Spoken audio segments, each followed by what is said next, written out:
So here we are with the author of Rough and Tumble, right here, Matthew Granimal, otherwise known as the Granimal. So basically, hey Matt, it's good to see you again here. Cheers for Cheers, man. Thanksgiving. Happy holidays, Larry. It's great to be here with you. Yep. Great to be here with you. And last time we sat down, we were part of your documentary on violence in America, Pugilism USA. Yeah. And I was happy to be a part of that. Now, you picked up a copy of the book, Larry. Tell me, what were your thoughts when you read Rough and Tumble? Rough and Tumble, the history of American submission wrestling. So really what you have here is an amazing recount. It's a phenomenal recount of the timeline that covers basically pugilism in our great country. Here on Thanksgiving, we're giving thanks for being in this wonderful nation of the United States.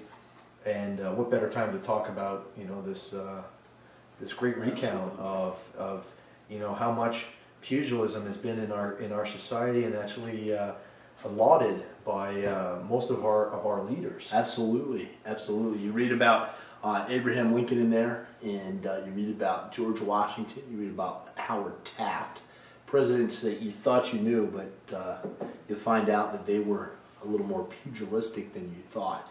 And interesting thing, being an American holiday, Thanksgiving.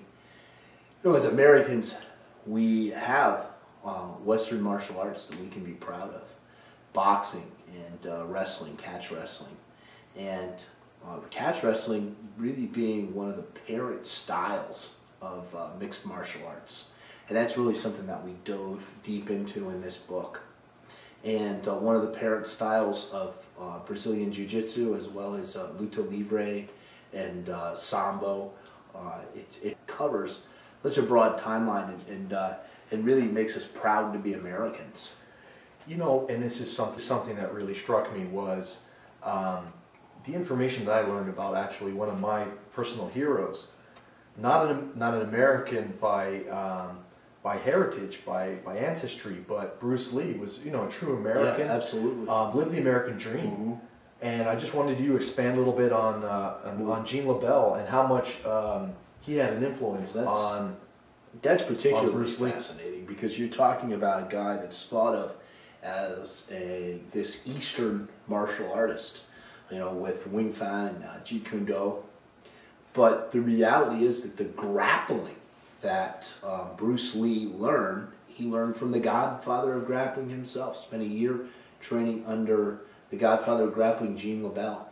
And Gene LaBelle, who did the foreword for our book and was one of our principal consultants for the book, you know, it's very unique to think that when you say the name Bruce Lee, you think Eastern martial arts, you think Asia.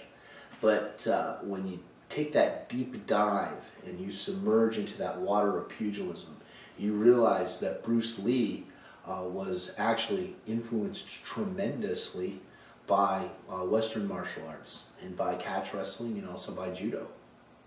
It's fascinating, and really you can learn all of this kind of, I guess, counterintuitive, you could say. Yep. It's counterintuitive. Got a picture counterintuitive. right there of old Frank Gotch. Frank Gotch, who's considered to be one of the grandfathers of American wrestling, was trained by Martin Farmer Burns, and we all know that Iowa is the American capital of wrestling, and it's the American capital of wrestling because of Martin Farmer Burns. And let me just read a quote from here. Catch wrestling is truly the granddaddy of modern day mixed martial arts, and is truly America's own martial art. Catch is something we can be proud of, and we can focus on a few events that influence catch wrestling around the world, as well as analyze the effect that the style had on other disciplines, including Sambo and Brazilian Jiu-Jitsu. So, I mean, there's just so much information in here. You should be really proud of this documentary of Thank you. Of everything. So basically, this is the foundation of the video. When I say documentary, mm-hmm. This is the print documentary, but we're going to be working on the video documentary. In fact, we were just putting in a few hours, you know, just putting together our storyboard, our storyline, mm-hmm. And it's fascinating. Yeah, we're gonna be coming out to you probably spring 2011 with that video documentary. Yep, and all I can say is on this Thanksgiving holiday, and ties into what we're talking about with the book. Remember the men that came before you, because they have allowed you to become who you are today.